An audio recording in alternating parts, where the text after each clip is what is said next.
OK, ici Alexis au balado des décrypteurs, qui est enregistré, comme vous le savez, depuis le 51e État des États-Unis. Très heureux de vous savoir parmi nous pour ce 11e épisode de la Incroyable. deuxième saison de ce balado en compagnie, mes chers collègues, qui ont opté pour le karaté. Pour ceux qui nous écoutent sur audio, ben, sachez que et Nicolas et Jeff arborent de belles chemises karaté. Est-ce On qu'il s'est y a... pas parlé, Non? non, c'est On se vraiment parle pas, jamais.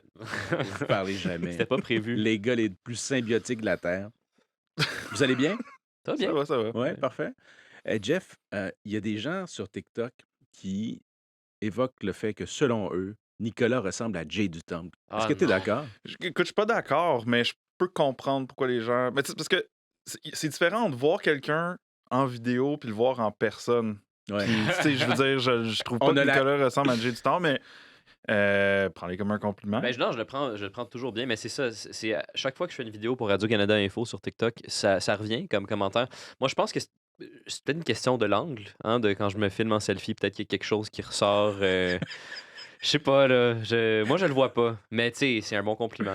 En tout cas, on Charlotte passe, à Jay. on passe beaucoup de temps à parler de l'apparence de Nicolas. Oui, c'est ça, hein. Je me fais objectifier. Non, mais Nicolas... L'objectification d'Italien, c'est dans les nouvelles, hein, ces jours-ci. C'est ça. Oh! Bon, on va y revenir à tout ça. Mais qu'est-ce que veux-tu, Nicolas? T'as un fan club substantiel Écoute, pas le choix. qui s'exprime. Mm. À ton sujet, d'où le fait que je fasse ce petit clin d'œil avant de commencer notre discussion. Puis avant de commencer notre discussion en bonne et due forme, une petite salutation à ceux qui nous écrivent semaine après semaine, à ceux Toujours. qui s'ajoutent à ce groupe de personnes qui interagissent avec nous. N'hésitez pas à continuer à le faire. On apprécie, ça nous alimente et on y répond. D'ailleurs, il y a une personne qui nous écrit ceci sous la vidéo publiée sur YouTube la semaine dernière, puisqu'on avait parlé de crypto, de Bitcoin, de ce jalon qui a été franchi par cette monnaie virtuelle, 100 000 en valeur cette année.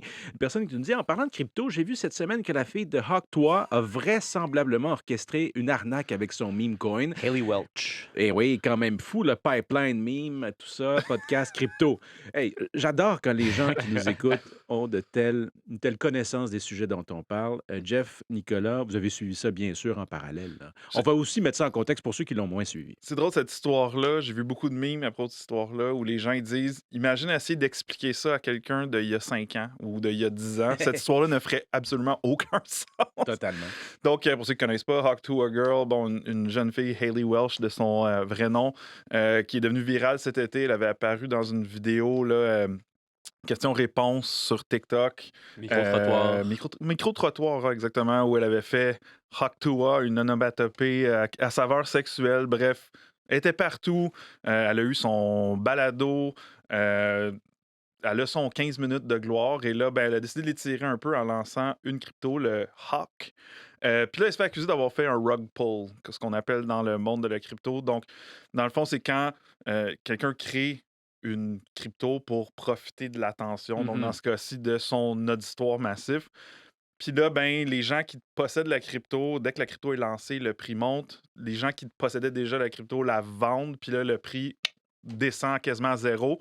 Mais les gens qui ont réussi à le vendre là, réussissent à faire de l'argent. Donc, c'est ce qui est accusé. Il y a le journaliste YouTuber CoffeeZilla, dont on salue, fait des super belles enquêtes sur toutes sortes d'arnaques, puis beaucoup dans le monde de la crypto. Donc, ça recoupe un peu avec ce qu'on fait.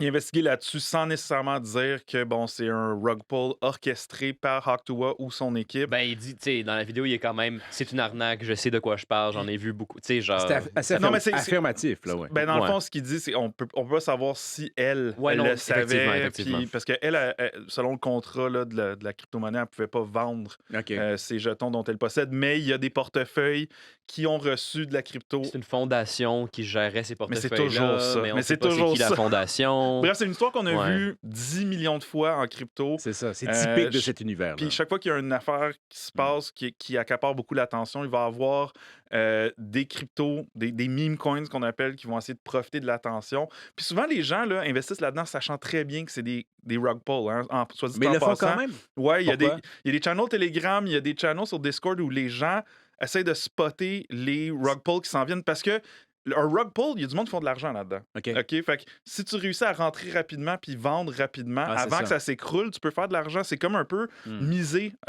au casino.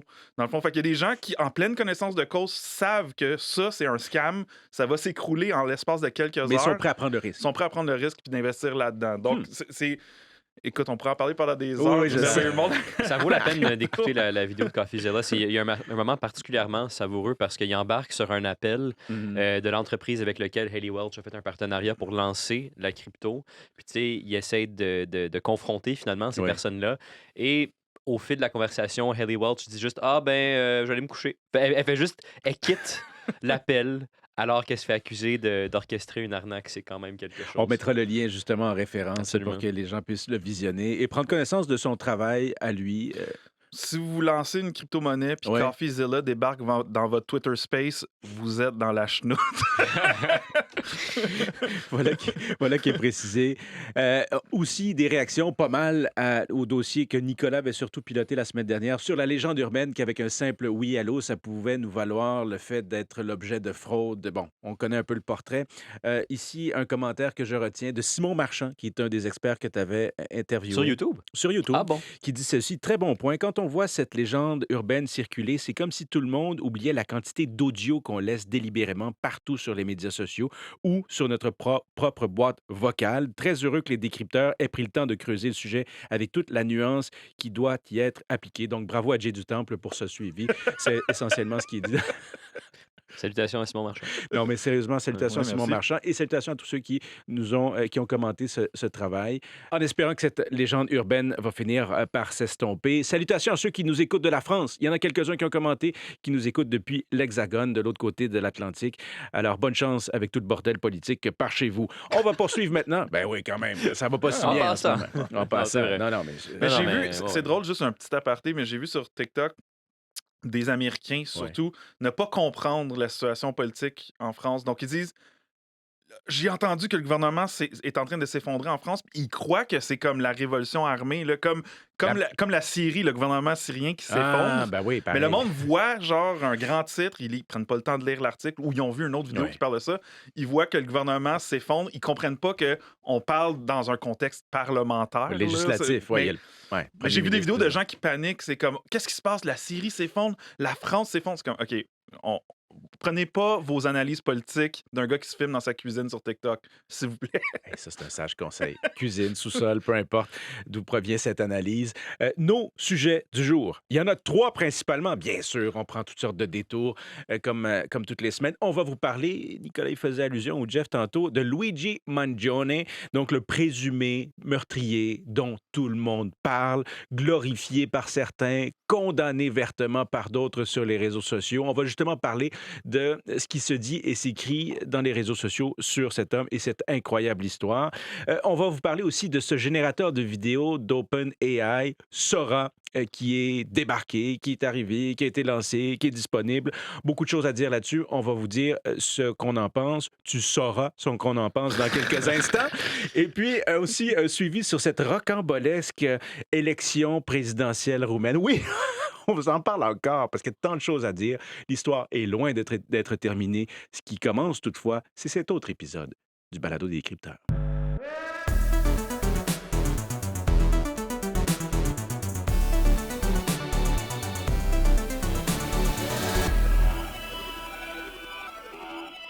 L'histoire fascine, certains sont horrifiés, certains sont admiratifs.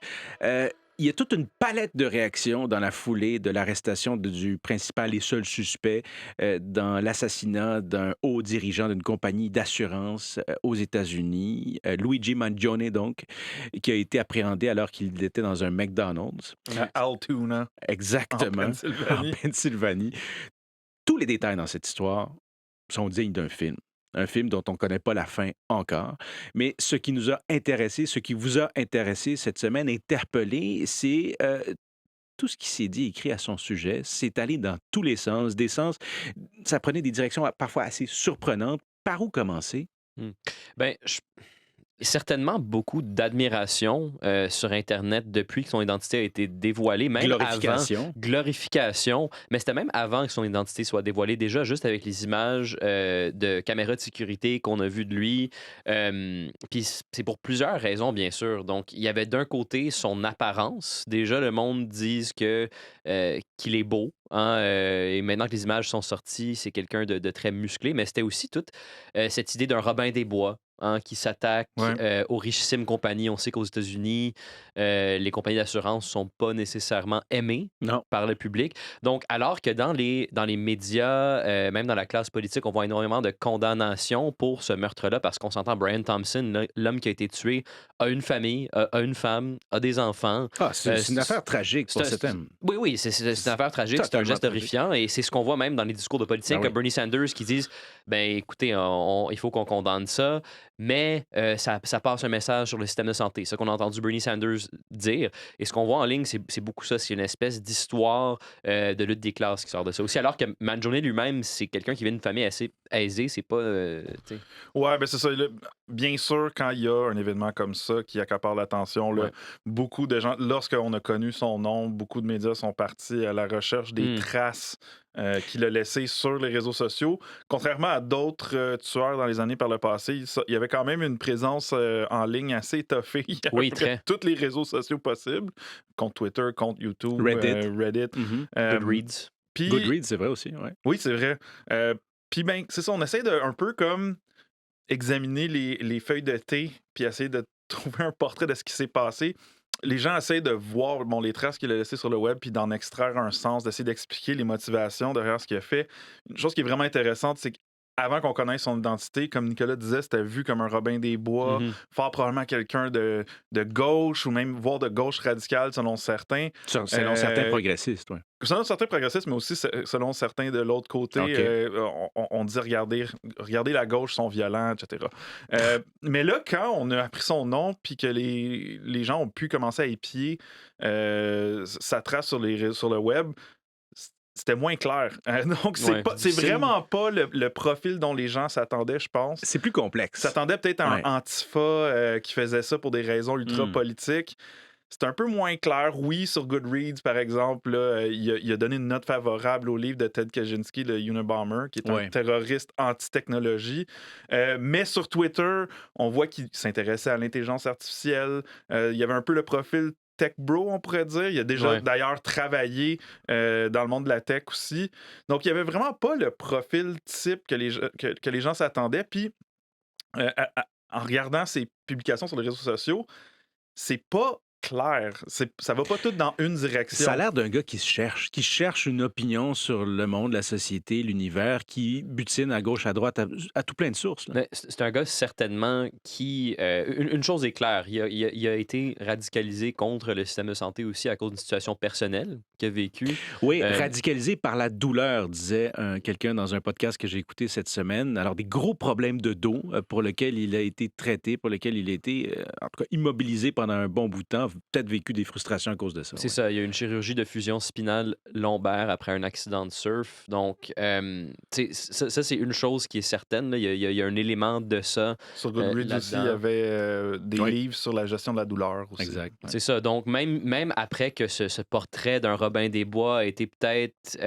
moins clair à la suite des informations sur lui qui sont sorties, ce narratif-là survit encore sur les réseaux sociaux. C'est encore quelqu'un qui se fait aduler sur les réseaux sociaux, il faut le dire. Puis c'est intéressant parce que Renée DiResta, qui est une chercheuse au Stanford Internet Observatory, a fait une publication assez intéressante là-dessus. Elle répondait à quelqu'un qui a dit « Je regarde les nouvelles, puis j'ai jamais vu un écart aussi grand entre comment on dépeint ça sur Internet et dans les médias mainstream. » Donc, il disait, j'essaie de trouver des parallèles historiques, j'en trouve pas. Et ce que dit Renée DiResta, c'est ce qu'on appelle la fragmentation de l'information. Donc, les niches hyper connectées en ligne qui vont réagir d'une certaine manière. Et elle compare ça un peu à Trump, tu sais, qui dans le débat parlait de manger des chiens et des chats. Si t'étais sur Twitter, t'as vu passer ça dans les jours précédents le débat, tu savais de quoi il parlait, alors que l'Américain moyen était comme, ben voyons donc, c'est quoi cette histoire-là du mangeage de chiens et de chats? Ouais. L'affaire avec ça, c'est que c'est pas juste dans des franges de l'Internet où est-ce qu'on glorifie le tueur. T'sais, d'habitude, quand il y a des tueries de masse, par exemple, sur des forums plus extrêmes, on va glorifier ces tueurs-là. Sur 4chan ou dans Telegram, ouais. Et là, dans ce cas-ci? Ben là, c'est Dans ce sur cas-ci, c'est TikTok. partout. C'est sur, sur TikTok, sur Instagram, non seulement ça, sur Facebook. Oui. Pour la première fois de ma vie cette semaine, j'ai vu un reel Instagram parce que bien souvent, ces courtes vidéos, on va prendre des captures d'écran de tweets, on va prendre des captures d'écran de memes et les publier en courte vidéo. C'était une capture d'écran d'une publication Facebook qui était utilisée pour un Ça fait reel. longtemps qu'une publication Facebook devienne virale à un point où ça se met à infecter d'autres plateformes. C'est ça. C'est comme la préhistoire, ça, on n'a pas vu ça depuis longtemps. C'est ça. Puis ce qu'on voit dans le contenu, tu sais, ça varie parce que oui, il y a de la glorification là-dedans. Il y a des blagues aussi où est-ce qu'on n'est pas sûr à quel point c'est une blague ou pas. Fait qu'une des blagues récurrentes, c'est d'avoir un alibi. Pour Luigi Mangione, par exemple, on va dire j'étais avec lui le 4 décembre, il était avec moi, on était en train de s'amuser. Donc on lui trouve un alibi, on dit c'est pas lui qui a tué le Aïe, PDG aïe, parce qu'il était aïe, avec aïe, moi. aïe. Ou j'ai même vu un restaurant qui dit non, il travaillait avec nous au resto le Pour jour vrai? même. Puis puis tu vois un gars qui est déguisé en Luigi Mangione, donc le masque, le manteau tout, puis il est en train de faire de la pizza, tu sais. Fait que ça c'est un On des s'entend, thèmes. c'est pas sérieux. Là. Non, c'est pas sérieux, mais c'est là où on voit un empiètement de la culture numérique, encore une fois, dans ce qui est mainstream. Là. Puis C'est ça. non seulement ça, vu toute l'attention que ça a accaparé, là, il y a du monde qui saute sur le train qui ont peut-être pas nécessairement des intentions 100% honnêtes là-dedans. On a des t-shirts avec la face de Luigi Mangione. Une marchandisation, il y a des produits dérivés, ça fait juste commencer. Là. Des t-shirts que j'ai vus avec le logo de United Health qui est viré à 90 degrés, donc ça a l'air des balles de fusil, OK. des choses comme ça. Donc, ça atteint... On dit sur Internet, là, l'attention, c'est la monnaie du 21e siècle. Puis là, on le voit. Clairement. C'est assez rare de nos jours, étant donné la fragmentation de l'information, qu'un événement accapare l'attention de tout le monde. Puis ça, c'est... Un bon Quand ça exemple. arrive, le monde saute là-dessus à pieds joints. Oui, puis on le voit dans les tendances de recherche sur le moteur de recherche Google, très clairement. Mangione, jour après jour, un peu partout, était au sommet. Là. Parce que le meurtre, c'était mercredi dernier. Puis on a tourné jeudi matin et je me suis dit, on pourrait peut-être en parler, mais c'était tôt. Tu sais, mais on voyait déjà à ce moment-là, avant de connaître l'identité, beaucoup de monde qui célébrait l'acte. Et je me suis dit, peut-être que la semaine prochaine, ça va être trop tard. Tu sais, comme on n'en a pas parlé la semaine dernière, cette semaine, est-ce qu'on était trop tard? Mais finalement, non, c'est encore le sujet de l'heure. Le fruit est encore en ce moment même. Ouais. Donc, ça accapare énormément d'attention. Puis, difficile d'analyser toutes les raisons. Pourquoi? Bien sûr, on s'entend tout cet aspect de système de santé aux États-Unis, mais aussi, j'avais lu une analyse intéressante dans un magazine new-yorkais qui s'appelle Hyper Allergic, où est-ce qu'on disait que c'est peut-être aussi le fruit d'une désensibilisation à des images violentes. Parce que la vidéo du meurtre a été diffusée, les images de Gaza circulent depuis longtemps, il y a le meurtre de George Floyd qui a fait couler énormément d'encre, donc il y a peut-être une normalisation de ce genre d'images-là aussi. Puis, il y avait dans le New York Times un prof en sciences politiques, Robert A. Pape, qui, lui, étudie la violence politique depuis 30 ans. Il dit que c'est aussi une normalisation de la violence politique aux États-Unis. Parce que si on regarde les tentatives de meurtre de Trump, oui, il y avait des memes là-dessus, des blagues, etc. Si on regarde la tentative de meurtre de Nancy Pelosi, il y a quelques années, il y avait beaucoup de blagues, de memes là-dessus, mais c'est resté plus restreint. Alors que là, cet événement-ci, c'est énorme. C'est un phénomène indéniable. C'est ça, c'est de l'ordre de la culture populaire désormais. Puis c'est pas prêt de se terminer. Là. Puis tu mentionnais, il y a un parallèle à faire aussi avec les tentatives d'assassinat contre Donald Trump cet été. Encore une fois, la trace sur les réseaux sociaux n'était pas super claire. Dans le cas de l'attentat en Pennsylvanie, le gars avait clairement quasiment pas de présence sur le web. Mais je trouvais ça intéressant parce que quand tu regardes la présence web de Luigi Mangione, c'est pas cohérent. Ça a l'air d'un fil d'actualité algorithmique. Oui, c'est vrai. On le voit réagir à des choses qu'il voit passer à gauche, à droite, qui n'ont pas nécessairement un message cohérent. Puis je pense que il y a beaucoup de jeunes, lui, il a quoi, 26 ans? 26. C'est un Gen Z. C'est un Gen Z, il est grandi avec les réseaux sociaux, fort probablement. Puis on voyait des publications sur Facebook qui datent à son secondaire. Donc, très clairement, il a passé la moitié de sa vie sur le web, sur les réseaux sociaux algorithmiques. Puis je me demande si ça affecte pas les opinions politiques puis la vision du monde de gens à être bombardés de contenu incohérent comme ça, qui vient de gauche, de droite, de centre, d'en bas, d'en haut. C'est un bon point. Ça fait, quand tu regardes ça dans son ensemble, ça fait aussi peu de sens que de regarder le fil algorithmique de Twitter et d'être bombardé de messages de tous les côtés. C'est aussi, 404 Media avait écrit un article intéressant là-dessus cette semaine. T'sais, tout le monde... quand il y a un événement comme ça, justement, les médias, le public va essayer d'aller rapiécer le plus d'informations possible pour faire un portrait de la personne. Mais si toi, on va trouver tes publications Facebook de 2011, est-ce que ça nous dit vraiment quelque chose sur ta personne aujourd'hui? Est-ce que le fait qu'il jouait aux jeux vidéo Among Us nous dit quoi que ce soit? Tu sais, il y avait un article dans NBC qui dit Ah, ben, il jouait à Among Us, là, un jeu où est-ce qu'on incarne un voyons donc. meurtrier. Mais Ben tu sais, voyons. c'est pas du tout ça. Tu sais. Les captures d'écran de ça a un peu été galvaudé parce que quand Ouais. tu lis l'article en question, la journaliste parlait à des gens qui faisaient partie de son groupe Ah, ok. où ils jouaient ensemble, puis les gens trouvent ça surréaliste d'avoir OK, je comprends. côtoyé assassin, un vrai assassin. Mais ce gars-là, Luigi Mangione, on lui attribue aussi un manifeste. Mhm. Hein. Jeff, tu as suivi beaucoup de ces meurtriers à travers le temps qui avaient des manifestes qui étaient énormément, sur lesquels il y avait énormément de discussions, de conjectures. Qu'est-ce que tu décèles là-dedans, dans son manifeste, qui fait écho à sa vie passée sur le web? Ben, le manifeste a pas vraiment le brain rot web. C'est assez relativement cohérent. Là. Il voulait envoyer un message politique. Il est très court aussi, c'est comme Très court, 260 262 mots. mots. Ouais. Une chose que je trouve vraiment intéressante, c'est la discussion autour de est-ce qu'on aurait dû publier le manifeste. Parce que, bon, les médias américains l'ont eu. Ils ont décidé de ne pas publier. Ils ont publié des extraits. Puis là, le journaliste indépendant Ken Klippenstein, lui, il l'a mis sur son blog. Puis il accuse les médias d'être paternalistes, d'essayer de cacher Mhm. la vérité. Les gens sont Mhm. des adultes. Ils peuvent lire les motivations du tueur. Puis à ça, je réponds, écoute, c'est peut-être pas la meilleure idée. Parce que là, surtout avec toute l'attention que ça a accaparé, ça pourrait donner des idées à d'autres. Puis je me rappelle, il n'y a pas si longtemps, le tueur de Christchurch en Nouvelle-Zélande qui avait tué une quarantaine de personnes dans 2 mosquées, il avait publié un manifeste. Puis le matin même, quand j'avais vu ça, j'avais tout de suite appelé mon patron ici à Radio-Canada. Puis je disais, ne parlez pas de ce manifeste-là. Le but, c'est d'attirer l'attention vers ça puis de radicaliser des gens. Il faut faire extrêmement attention avec ça. C'est pas pour cacher la vérité. C'est juste que quand on diffuse des choses comme ça, il faut être conscient de l'impact que ça peut avoir. Bien sûr. Ça peut être intéressant de savoir les motivations de quelqu'un, mais on le sait depuis toujours. Le terrorisme puis la violence politique, ça cherche à attirer l'attention. Étant donné la nature spectaculaire du geste, c'est un outil médiatique de faire des attentats comme ça, de le faire au grand jour pour que tout le monde le voit. Mhm. Donc, il faut faire attention à la couverture de ça. Personnellement, je pense. Oh, Il y je a suis une d'accord avec discussion toi. plus large à avoir là-dessus. Puis Ouais. je trouve qu'il y a peut-être un peu des journalistes ou des activistes qui sympathisent avec ce tueur-là puis ses motivations, donc se disent on va publier son manifeste parce qu'on aime qu'est-ce qu'il dit, mais serait peut-être moins enclin à partager le manifeste d'un tueur néo-nazi, par exemple. Donc, faut quand même être conscient de ses partis pris puis dire regarde là, c'est quand même de la violence politique alléguée. Ben, je pense qu'on peut dire qu'on a fait le tour de cette histoire-là pour cette semaine-ci. On verra pour la suite, évidemment.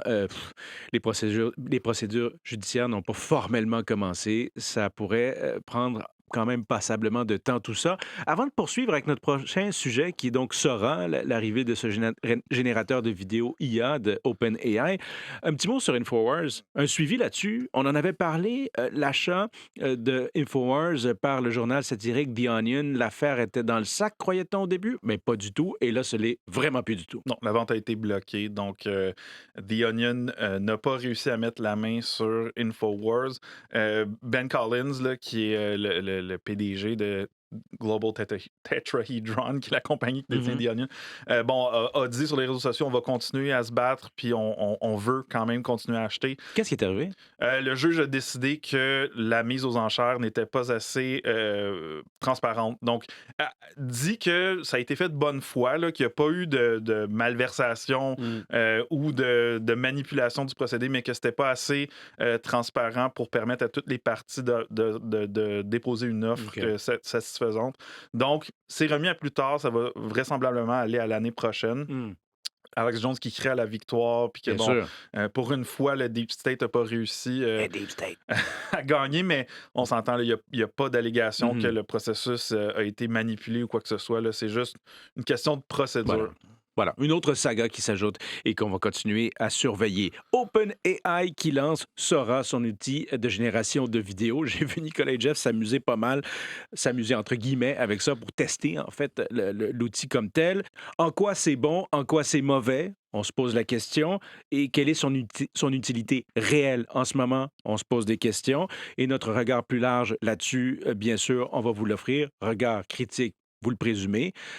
On commence par où? Ben, on peut commencer par le timing Oui, de l'annonce parce que ça a vraiment été éclipsé par Luigi Mangione, C'est ça, justement, hein? parce qu'on dirait c'est quasiment au même moment que. c'est le même jour, C'était le ouais. même jour, mais presque à la même heure, là, qu'OpenAI a annoncé que ce serait rendu public.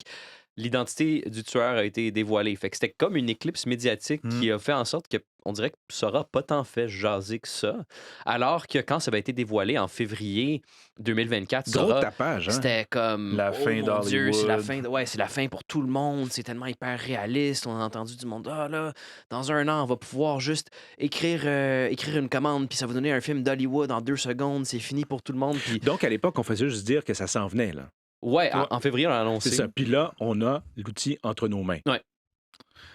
Ben, écoute, c'est très similaire aux autres générateurs de vidéos par IA auxquels on a pu avoir accès. Ouais, puis il y a plein de générateurs chinois qui sont sortis depuis un an à peu Gratuits, près qui là. sont disponibles. Celui-là, bon, les images sont quand même belles, mais ça a les mêmes problèmes que tous les autres générateurs de vidéos, à savoir que, ben, il y a- les générateurs n'ont aucune compréhension cohérente du monde, de comment la physique fonctionne, comment Mm. les corps bougent, que ça donne des résultats qui sont souvent là, soit genre tellement proches de la réalité que c'est bizarre, on dirait des robots, Mhm. ou sinon complètement ridicule. Puis j'en ai partagé un sur mon Blue Sky d'une gymnaste. Parce que ça, c'est rendu un des tests pour tester les générateurs de vidéos. Ah, C'est que tu pour- demandes de ouais. faire une gymnaste qui fait des pirouettes. Il n'y a aucun générateur d'images par IA qui est capable de faire une vidéo de gymnaste. Ils comprennent pas comment le corps humain fonctionne. Fait que Hollywood peut dormir tranquille, là. Ben, pour le moment, à moins qu'il il faudrait pas qu'il fasse un film sur la gymnastique. Parce Non, que... c'est ça.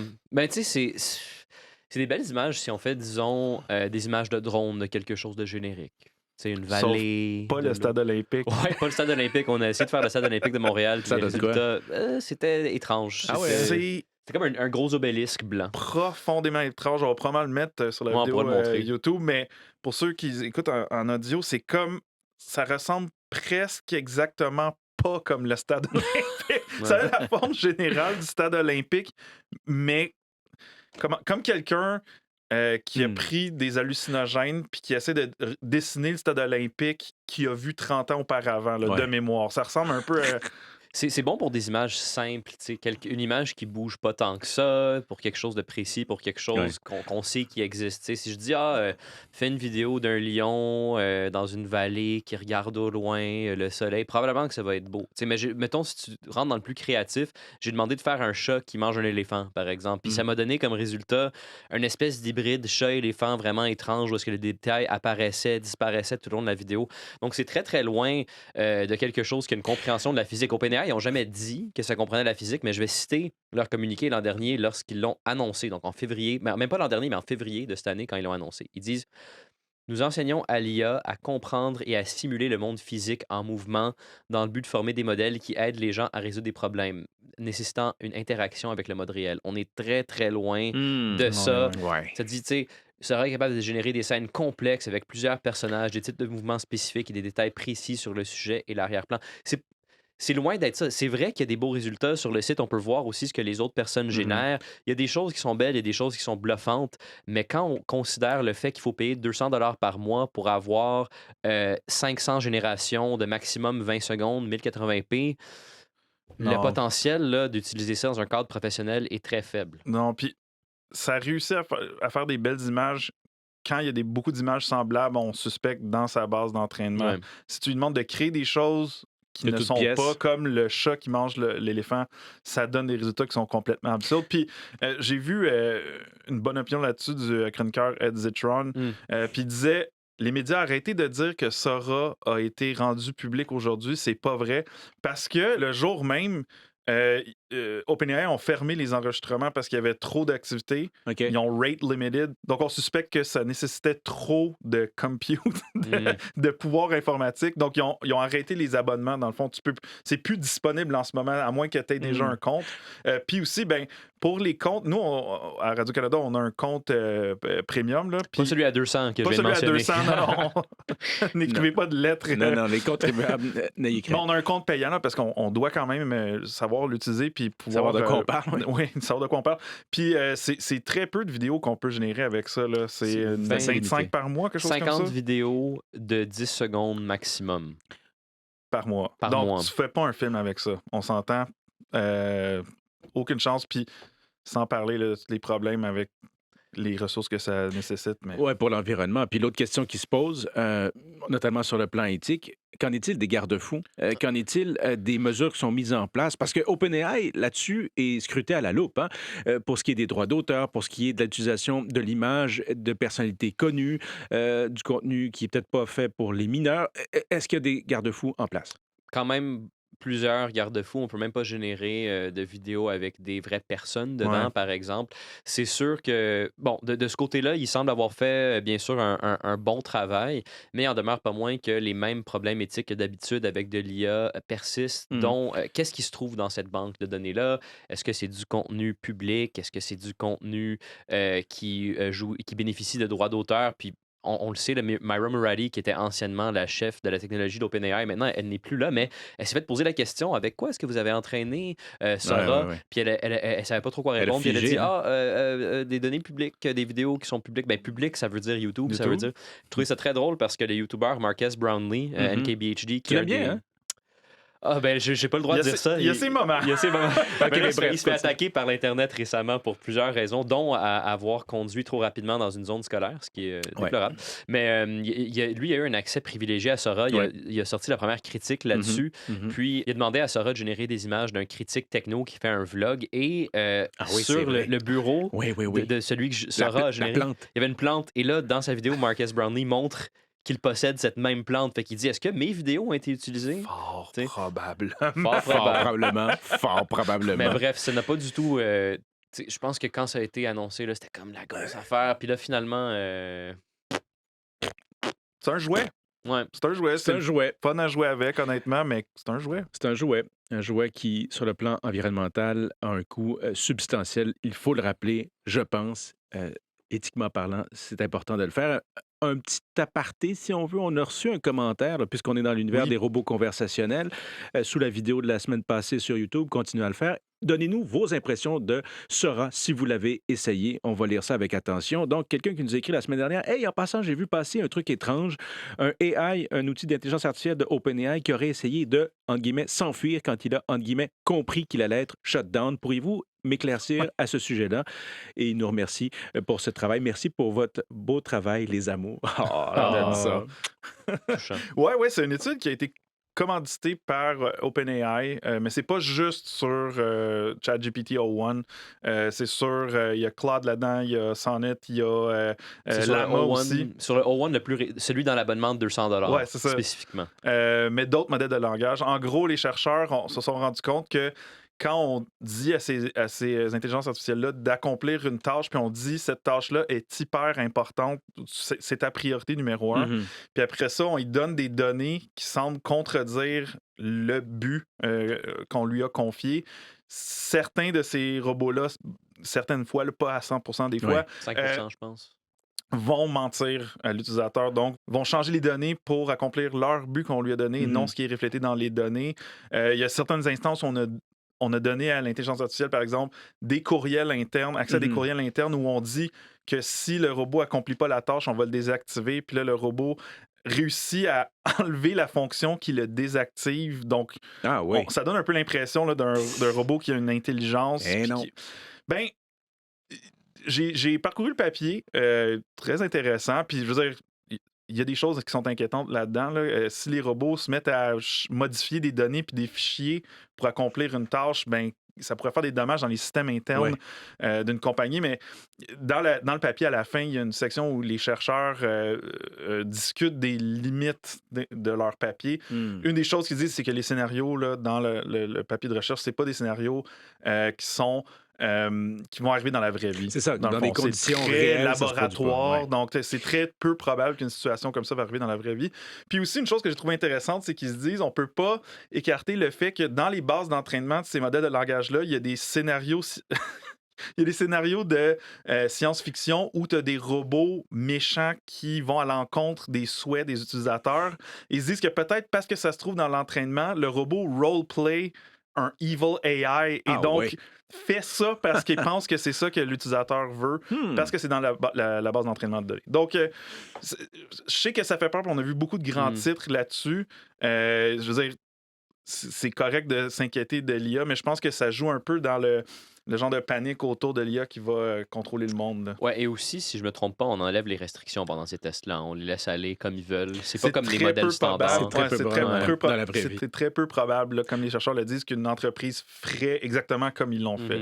Ce qu'on aurait cru peu probable il y a quelques années est devenu probable et réel à notre époque. Là, on va complètement ailleurs. On retourne, je crois, pour la 3e semaine d'affilée en Europe de l'Est. Salutations aux gens de Bucarest qui nous écoutent. On va parler de la Roumanie.